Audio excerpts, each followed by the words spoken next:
Good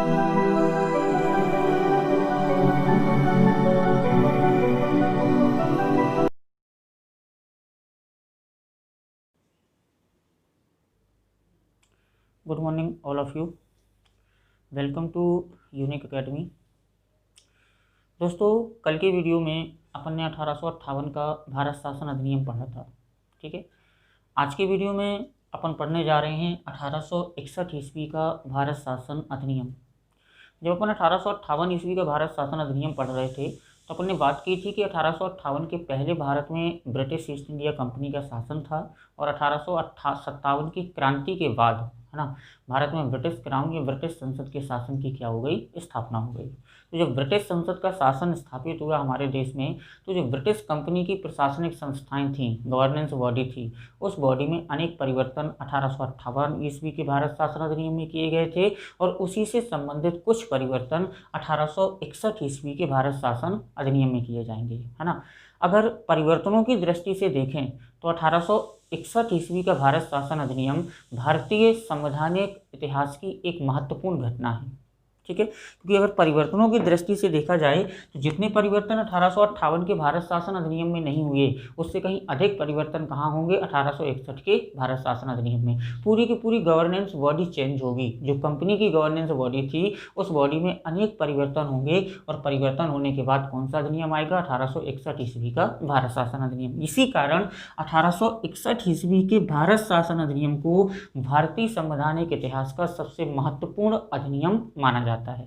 इस अधिनियम के द्वारा भारत में पहली बार मंत्रिमंडल व्यवस्था की नींव रखी गई, अर्थात भारत की जो सरकार है या भारत की जो शासन व्यवस्था है वो किसके माध्यम से संचालित की जाएगी, गवर्नर जनरल और उसके मंत्रिमंडल या मंत्री परिषद की सहायता से। 1861 के अधिनियम में पहली बार मंत्रिमंडल व्यवस्था की नींव रखी गई तथा, अब ध्यान देना, अभी तक अपन पढ़ते आ रहे थे कि जो ब्रिटिश ईस्ट इंडिया कंपनी है, ब्रिटिश ईस्ट इंडिया कंपनी ने दो शासन के रूप मैंने आपको बताए थे। एक बताया था केंद्रीकृत और एक बताया था विकेंद्रीकृत। ध्यान दीजिएगा, एक बताया मैंने आपको केंद्रीकृत और एक बताया विकेंद्रीकृत। केंद्रीकृत का मतलब होता है कि शासन की शक्तियां एक व्यक्ति के हाथ में देना। शासन व्यवस्था कौन सी कहलाती है, केंद्रीकृत, है ना। और शासन की शक्तियां अलग अलग व्यक्तियों के हाथों में दे देना व्यवस्था कौन सी होती है, विकेंद्रीकृत। जैसे वर्तमान में हम भारत की शासन व्यवस्था की बात करें तो भारत की शासन व्यवस्था कैसी है, विकेंद्रीकृत है, ना कि केंद्रीकृत है। कुछ शक्तियां अगर देखें तो सारी की सारी शक्तियां वर्तमान में किसके पास है, हमारे देश में राष्ट्रपति के पास, है ना। लेकिन राष्ट्रपति इन शक्तियों का उपयोग स्वयं नहीं करता है। इन शक्तियों का उपयोग करने के लिए वो क्या करता है, मंत्रिमंडल की नियुक्ति करता है और मंत्रिमंडल के सभी सदस्यों को अलग अलग शक्तियां दे देता है। जैसे रक्षा संबंधी शक्ति रक्षा मंत्री को मिल जाएगी, ध्यान दीजिएगा, ठीक है। रक्षा संबंधी शक्ति रक्षा मंत्री के पास रहेगी, विदेश संबंधी शक्तियां विदेश मंत्री के पास रहेंगी, गृह संबंधी शक्तियां गृह मंत्री के, जितने भी मंत्री होंगे सबके पास अलग अलग शक्तियां होंगी। तो शासन व्यवस्था कैसी होगी, विकेंद्रीकृत। सीधा सा अर्थ है कि जब शासन की सभी शक्तियां, है ना, एक व्यक्ति को मिल जाएं तो शासन व्यवस्था क्या हो जाती है, केंद्रीकृत, है ना। और शासन की सभी शक्तियां, है ना, अलग अलग व्यक्तियों को बराबर अलग अलग व्यक्तियों को बांट दी जाएं तो शासन व्यवस्था कौन सी हो जाती है, विकेंद्रीकृत। जैसे मैं कहता हूं कि वर्तमान में भारत की समस्त शक्तियां राष्ट्रपति के पास हैं। अगर राष्ट्रपति उन सभी शक्तियों का उपयोग करता होता तो वर्तमान में भी हमारे देश में शासन तंत्र कौन सा होता, केंद्रीकृत, है ना। लेकिन राष्ट्रपति उन सभी शक्तियों का उपयोग नहीं करता है, बल्कि अपनी समस्त शक्तियों को क्या कर देता है, मंत्री समूह में बंटवारा कर देता है। तो शासन तंत्र कौन सा है, विकेंद्रीकृत। लेकिन 1861 ईस्वी की अगर बात करें तो 1861 ईस्वी में भारत में पहली बार मंत्रिमंडलीय व्यवस्था की नींव रखी गई तथा अभी तक ब्रिटिश ईस्ट इंडिया कंपनी का शासन कैसा था, केंद्रीकृत, है ना। और अब ब्रिटिश ईस्ट इंडिया शासन का संसद का शासन हमारे देश में कैसा हो जाएगा, विकेंद्रीकृत। और इसका सबसे बड़ा एग्जाम्पल है, समझा रहा हूं मैं आपको, है ना। जब अपन 1833 ईस्वी का चार्टर एक्ट पढ़ रहे थे, है ना, जब 1833 ईस्वी के चार्टर एक्ट के द्वारा बंगाल के गवर्नर जनरल को भारत का गवर्नर जनरल बनाया गया था, तो कहा गया था कि अब जो बम्बई और मद्रास प्रेसिडेंसी हैं, जहां पर उप गवर्नर हैं, है ना, इन प्रेसिडेंसियों के गवर्नरों को कानून निर्माण करने की शक्ति उनसे छीन ली गई। अर्थात कानून निर्माण की शक्ति 1833 ईस्वी के चार्टर एक्ट के द्वारा बम्बई और मद्रास प्रेसिडेंसी के गवर्नर से वापस ले ली गई और अब कहा गया कि जो भारत का गवर्नर जनरल है ना, भारत का गवर्नर जनरल ही संपूर्ण भारत के लिए कानून का क्या करेगा, निर्माण करेगा। ठीक, तो जब 1833 में कहा गया कि भारत का गवर्नर जनरल संपूर्ण भारत के लिए कानून का निर्माण करेगा, तो शासन व्यवस्था कैसी हो जाएगी, केंद्रीकृत। क्लियर, क्योंकि एक गवर्नर जनरल पूरे भारत के लिए कानून का क्या कर रहा है, निर्माण कर रहा है, तो शासन व्यवस्था क्या हो गई, केंद्रीकृत। और ये व्यवस्था कब की है, 1833 के चार्टर एक्ट की, है ना।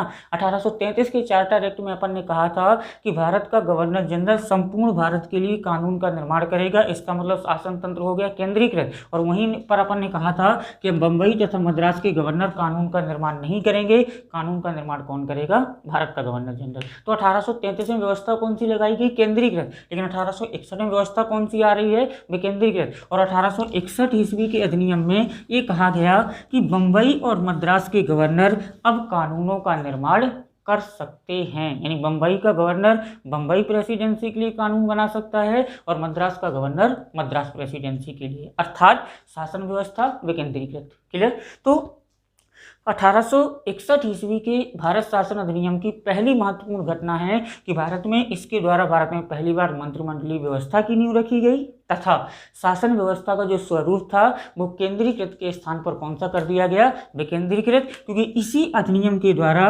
बंबई और मद्रास प्रेसिडेंसी के गवर्नरों को कानून निर्माण करने की शक्ति प्रदान करके व्यवस्था कौन सी ले आए थे, विकेंद्रीकृत। क्लियर हुआ। ठीक, जो 1833 में जैसे हमने केंद्रीकृत किया था, 1861 में उसे हमने क्या कर दिया, विकेंद्रीकृत। क्लियर है पहला पॉइंट। ठीक, इसके द्वारा पहली बार मंत्रिमंडलीय व्यवस्था की नींव रखी गई और 1833 में स्थापित केंद्रीकृत व्यवस्था के स्थान पर कौन सी व्यवस्था को अपनाया गया, विकेंद्रीकृत व्यवस्था को। ठीक है, दूसरा पॉइंट समझिएगा। अपन ने कहा, ध्यान देना, अपन ने कहा 1773 ईस्वी में, है ना, रेगुलेटिंग एक्ट के द्वारा कि जब बंगाल के गवर्नर को बंगाल का गवर्नर जनरल बनाया गया तो उसके कार्यों में सहयोग एवं सहायता करने के लिए कितनी सदस्यीय परिषद लेकर आए थे, 4 सदस्य। याद है रेगुलेटिंग एक्ट, है ना।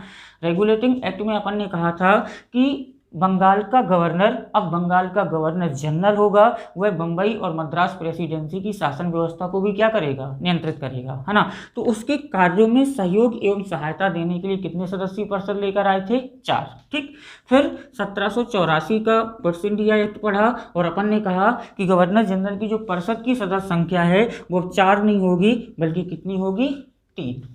ठीक, फिर हमने 1833 का चार्टर एक्ट पढ़ा और हमने कहा कि अब गवर्नर जनरल के परिषद की सदस्य संख्या 3 के स्थान पर फिर से पुनः कितनी कर दी जाएगी, 4। और जो चौथा सदस्य जुड़ा ये विधि सदस्य था और पहला इस पद पर पहुंचने वाला जो पहला व्यक्ति था वो लॉर्ड मैकाले था। ठीक, तो 1773 में बंगाल का गवर्नर जनरल बना और उसके परिषद की सदस्य संख्या 4। 1784 में परिषद की सदस्य संख्या 3 और 1833 में एक बार पुनः परिषद की सदस्य संख्या कितनी कर दी गई, 4। ठीक है, अब अपन आते हैं 1861 में। ठीक, समझिएगा। 1861 ईस्वी के भारत शासन अधिनियम के द्वारा, है ना, जो वायसराय था, क्योंकि अब गवर्नर जनरल क्या बन चुका है, वायसराय, है ना। तो 1861 ईस्वी के भारत शासन अधिनियम के द्वारा वायसराय की जो कार्यकारी परिषद थी, है ना, जिसके अब तक सदस्यों की संख्या कितनी होती थी, 4, अब उसे बढ़ाकर कितना कर दिया गया, 5। यानी 1861 ईस्वी के भारत शासन अधिनियम द्वारा वायसराय के कार्यकारी परिषद के सदस्यों की संख्या 4 से बढ़ाकर 5 कर दी गई। क्लियर, ध्यान दीजिएगा। 1773 में 4, 1784 में 3, 1833 में पुनः 4 और 1861 में कितनी हो गई, 5। ठीक, तो 1861 ईस्वी के भारत शासन अधिनियम के द्वारा जो वायसराय है उसके परिषद की सदस्यों की संख्या कितनी हो गई, 5, जिनमें से 3 सदस्य, है ना, जिनमें से 3 सदस्य ऐसे होंगे जो प्रशासनिक सेवा के होंगे, यानी कलेक्टर होंगे। ठीक है, 3 सदस्य ऐसे होंगे जो प्रशासनिक सेवा के होंगे, जिन्हें कम से कम, ध्यान दीजिएगा, जिन्हें कम से कम 10 वर्षों तक भारत में सेवा करने का अनुभव हो। समझ में आ रहा। 1861 ईस्वी के भारत शासन अधिनियम के द्वारा गवर्नर जनरल के परिषद की सदस्यों की संख्या 5 की गई, जिनमें से 3 सदस्य ऐसे होंगे जो प्रशासनिक सेवा के होंगे और जो लगभग 10 वर्षों तक भारत में क्या कर चुके हों, सेवा कर चुके हों। ठीक, शेष 2 सदस्यों में से एक सदस्य ऐसा होगा जिसे 5 वर्षों तक विधि संबंधी कार्यों को करने का अनुभव हो, और एक सदस्य कहां से आ जाएगा, राजनीतिक क्षेत्र से आ जाएगा। ठीक, तो 1861 के भारत शासन अधिनियम के द्वारा गवर्नर जनरल के कार्यकारी परिषद की सदस्य संख्या कितनी कर दी गई, 5, जिनमें से 3 सदस्य ऐसे होंगे जो प्रशासनिक सेवा से होंगे और जिन्हें कम से कम भारत में 10 वर्षों तक कार्य करने का अनुभव होना आवश्यक है, और 2 सदस्यों में से एक सदस्य ऐसा होगा जिसे 5 वर्ष तक विधि संबंधी कार्य करने का क्या होगा, अनुभव होगा। क्लियर, एक सदस्य बचेगा वो राजनीतिक क्षेत्र से आ जाएगा। ठीक, तो दूसरा पॉइंट क्लियर हुआ। ठीक, तीसरे पॉइंट की ओर चलते हैं अपन। जो विधान परिषद थी, है ना, जिसकी स्थापना अपन 1853 से करवा के चले आ रहे हैं। ठीक है, जो विधान परिषद है, आप समझिएगा, जो विधान परिषद है, विधान परिषद में कम से कम 1861 के अधिनियम द्वारा यह व्यवस्था की गई कि विधान परिषद में न्यूनतम 6, है ना, और अधिकतम कितने सदस्य मनोनीत किए जाएंगे, 12। ठीक, 1861 ईस्वी के अधिनियम में व्यवस्था की गई कि विधान परिषद में न्यूनतम 6 और अधिकतम कितने सदस्य मनोनीत किए जाएंगे, 12 सदस्य। ठीक है, इसमें ये व्यवस्था की गई कि जो विधान परिषद है, विधान परिषद के कम से कम ये व्यवस्था रखेंगे कि विधान परिषद के कम से कम आधे सदस्य, है ना, कैसे होना चाहिए, गैर सरकारी, यानी इस सरकार के अंग नहीं होना चाहिए। आधे सदस्यों का गैर सरकारी होना अनिवार्य किया गया, है ना। विधान परिषद के पास शक्तियां क्या थीं कि विधान परिषद सिर्फ और सिर्फ कानून का निर्माण कर सकती थी, ना तो ये बजट पर बहस कर सकती थी, ना कोई प्रस्ताव पारित कर सकती थी, और ना ही किसी विषय पर प्रश्न पूछने का अधिकार रखती थी। क्लियर, तो 1861 के भारत शासन अधिनियम का जो तीसरा पॉइंट है वो ये है कि वायसराय की विधान परिषद में न्यूनतम 6 और अधिकतम कितने सदस्य मनोनीत किए जाएंगे, 12 सदस्य, जिसमें से आधे सदस्यों का गैर सरकारी होना अनिवार्य किया गया। ध्यान दीजिएगा, इस विधान परिषद को सिर्फ और सिर्फ कानून निर्माण करने की शक्ति, प्रश्न पूछने की शक्ति, कानून निर्माण करने की शक्ति थी, ना तो ये विधान परिषद प्रश्न पूछ सकती थी, ना बहस कर सकती थी, ना किसी विषय पर प्रस्ताव पारित कर सकती थी। क्लियर हुआ ये। ठीक, विधान परिषद जो है न्यूनतम 6 सदस्य होंगे, अधिकतम 12 सदस्य इस अधिनियम के बाद मनोनीत किए जाएंगे, जिसमें से आधे सदस्य कहां से आएंगे, गैर सरकारी क्षेत्र से होंगे। इस परिषद को सिर्फ कानून निर्माण करने की शक्ति प्रदान की गई थी, है ना। बजट पर या अन्य किसी टॉपिक पर प्रश्न पूछने, बहस करने और प्रस्ताव पारित करने का अधिकार प्रदान नहीं किया गया था। समझ में आया। ठीक, जो विधान परिषद है ना, ध्यान दीजिएगा, जो विधान परिषद है उस विधान परिषद में जो मनोनीत सदस्य होते थे, जिन्हें मनोनीत किया जा रहा है, जो गैर सरकारी क्षेत्र के हैं, है ना, तो विधान परिषद जो ए है आपकी, इसमें अपन ने कहा कि न्यूनतम 6 और अधिकतम 12 सदस्य मनोनीत किए जाएंगे, जो आधे कैसे होंगे, गैर सरकारी होंगे, सिर्फ कानून का निर्माण करेगी, ना तो प्रश्न पूछेगी, ना बहस करेगी और ना ही किसी विषय पर प्रस्ताव पारित करेगी। क्लियर, तो जो विधान परिषद है, विधान परिषद में जो सदस्यों को मनोनीत किया जाना है, तो 1861 ईस्वी के भारत शासन अधिनियम द्वारा वायसराय को यह अधिकार दिया गया कि वह विधान परिषद में सदस्यों को क्या कर सकता है, मनोनीत कर सकता है ना, जिसका प्रयोग कर वायसराय लॉर्ड कैनिंग ने, ध्यान दीजिए, जिसका प्रयोग कर वायसराय लॉर्ड कैनिंग ने 1862 ईस्वी में, है ना, विधान परिषद में 3 भारतीयों को मनोनीत किया था, जिसमें से एक थे बनारस के राजा, इन्हें मनोनीत किया गया था, है ना। दूसरे थे पटियाला यानी पंजाब, ठीक है, पटियाला के राजा, इन्हें मनोनीत किया गया था। और तीसरे एक व्यक्ति हैं जिनका नाम है सर दिनकर राव, इन्हें भी वायसराय कैनिंग ने क्या किया था, विधान परिषद में मनोनीत किया था। तो 1861 ईस्वी के भारत शासन अधिनियम में व्यवस्था की गई थी कि इस अधिनियम के द्वारा विधान परिषद में न्यूनतम 6 और अधिकतम कितने सदस्य मनोनीत किए जाएंगे, 12 सदस्य, जिसमें से आधे से अधिक सदस्यों का गैर सरकारी होना अनिवार्य किया गया था। इस विधान परिषद को सिर्फ कानून निर्माण करने की शक्ति प्रदान की गई थी, है ना। इन्हें ध्यान देना, प्रश्न पूछने, बजट पर बहस करने और किसी विषय पर प्रस्ताव पारित करने का अधिकार नहीं था। जो विधान परिषद थी उस विधान परिषद में वायसराय को यह अधिकार दिया गया था कि वह विधान परिषद में भारतीयों को क्या कर सकता है, मनोनीत कर सकता है, जिसका प्रयोग कर लॉर्ड कैनिंग ने 1862 में विधान परिषद में 3 भारतीयों को मनोनीत किया था, जिसमें एक थे बनारस के राजा, दूसरे पटियाला के राजा और तीसरे थे सर दिनकर राव, जिन्हें विधान परिषद में किसने मनोनीत किया था, कैनिंग ने। क्लियर। इस अधिनियम के द्वारा या 1861 के भारत शासन अधिनियम के द्वारा जो वायसराय है अपना, है ना, वायसराय को ध्यान देना, 1861 के भारत शासन अधिनियम के द्वारा वायसराय को 2 अधिकार और प्रदान किए गए थे, है ना। एक अधिकार है वीटो का और एक अधिकार है अध्यादेश का। क्लियर, समझिए इन दोनों को, वीटो और अध्यादेश। वीटो का मतलब होता है जैसे वर्तमान में हमारे देश में कानून का निर्माण कौन करती है, संसद। ठीक, संसद के अंग कितने हैं, 3 अंग हैं। ठीक है, एक अंग जो उसका वो है राज्यसभा, ध्यान दीजिएगा। ठीक है, दूसरा अंग है उसका लोकसभा और तीसरा अंग है उसका राष्ट्रपति। ठीक, राष्ट्रपति है। वर्तमान की बात कर रहा हूं, संसद के 3 अंग हैं, राज्यसभा, लोकसभा और राष्ट्रपति, क्योंकि वर्तमान में कानून का निर्माण कौन करती है, संसद, और इस समय 1861 में कानून का निर्माण कौन कर रही थी, विधान परिषद। ठीक है, तो अगर किसी विषय पर कानून बनना है तो क्या प्रोसेस होती है, मान लीजिए किसी विषय पर कानून बनना है ना, जैसे अभी पिछले कल या परसों में कृषि बिल पारित हो रहा है ना, तो कृषि बिल की बात कर लेते हैं। ठीक, कृषि बिल को लोकसभा ने पारित कर दिया है। ठीक है, राज्यसभा में भी पारित हो गया।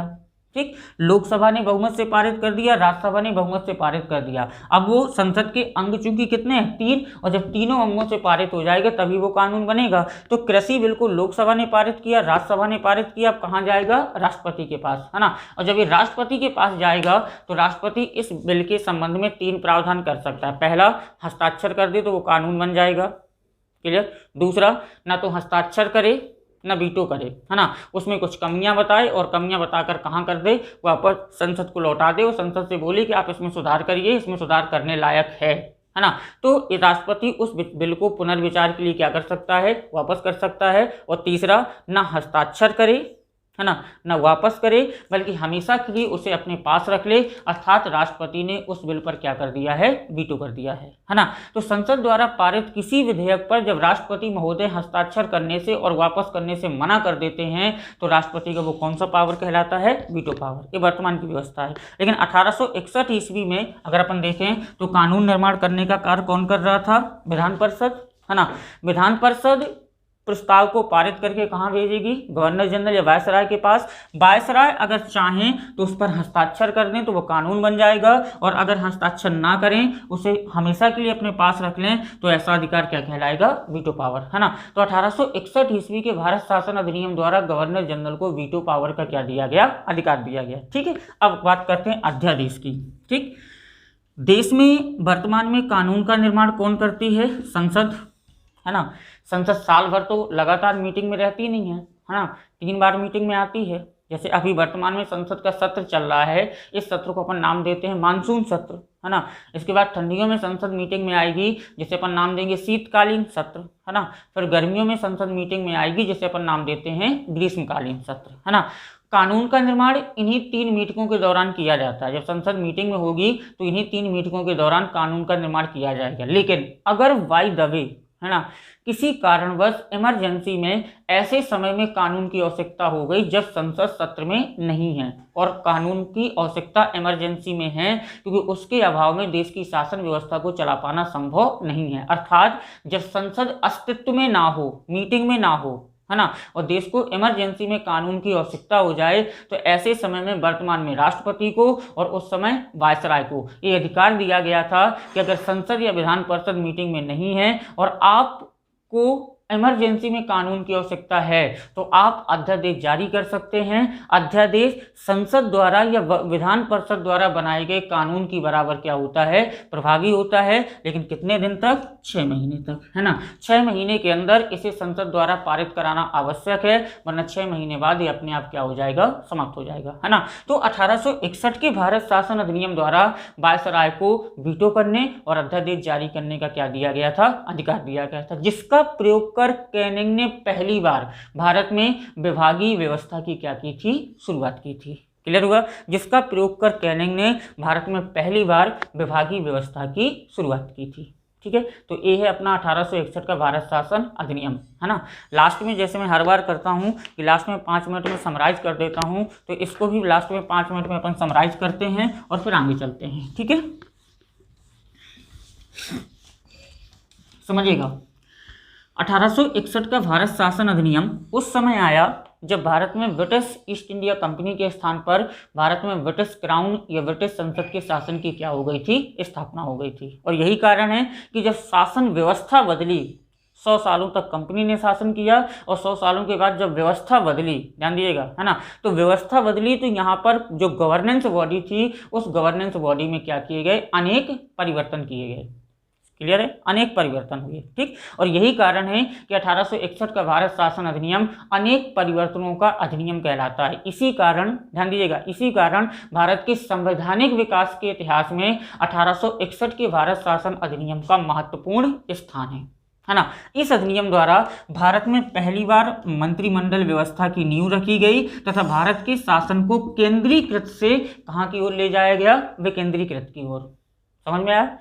इस अधिनियम के द्वारा भारत में पहली बार मंत्रिमंडल व्यवस्था की नींव रखी गई तथा भारत के शासन को केंद्रीकृत से कहां की ओर ले जाया गया, विकेंद्रीकृत की ओर, है ना। तथा इसी अधिनियम द्वारा जो वायसराय की कार्यकारी परिषद थी, जिसके सदस्यों की संख्या अब तक कितनी थी, 4, उन्हें बढ़ाकर कितना कर दिया गया, 5। इन 5 में से 3 सदस्य प्रशासनिक सेवा से होंगे, जिन्हें कम से कम भारत में कितने वर्षों तक कार्य करने का अनुभव हो, 10 वर्षों तक। तथा 2 सदस्य ऐसे होंगे, 2 सदस्यों में से एक सदस्य ऐसा होगा जिसे 5 वर्ष कौन से क्षेत्र का अनुभव हो, विधि के क्षेत्र का। ठीक, जो विधान परिषद थी, विधान परिषद में न्यूनतम कितने सदस्य, ध्यान दीजिएगा, न्यूनतम 6 सदस्य और अधिकतम 12 सदस्य मनोनीत किए जाने का प्रावधान किया गया, है ना, जिनमें से आधे सदस्यों का गैर सरकारी होना अनिवार्य था। इस विधान परिषद को सिर्फ और सिर्फ कानून निर्माण की शक्ति प्रदान की गई थी। इन्हें प्रश्न पूछने, बजट पर बहस करने या प्रस्ताव पारित करने का अधिकार नहीं दिया गया था, है ना। तथा वायसराय को